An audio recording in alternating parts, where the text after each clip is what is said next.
Ayan guys, magluluto ako ng aming ulam. Ayan. Ayan. Galunggong at saka talong. Ipiprito ko guys. Ayan. So ayan na guys. Prito na ako ng talong.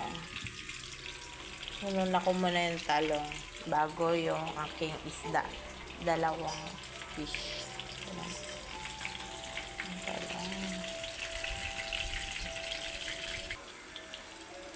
So, ayan guys, yung aking talong malapit nang maluto.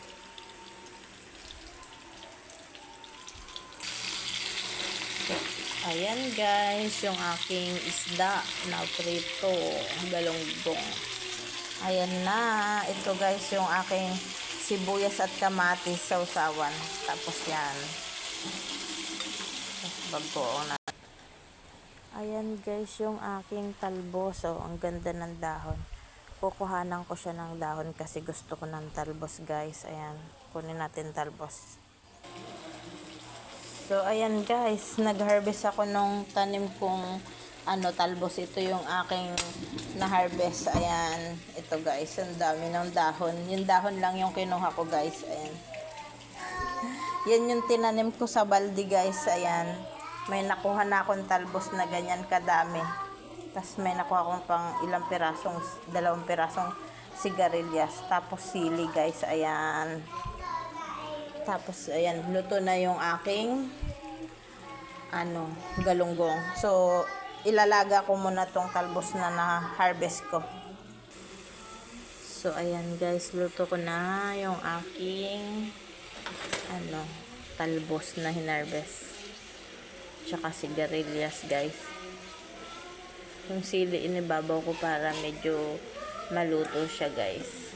Tapos ito, may bagoong at suka ako guys na ginawa yan sa usawan. Bagoong suka, kamatis, sibuyas. Tapos ito, yummy. Ayan, hintayin ko na ang aking talbos. Okay na to. Masarap yung konti lang yung medyo lang siya, half cook, masarap. Okay na to guys.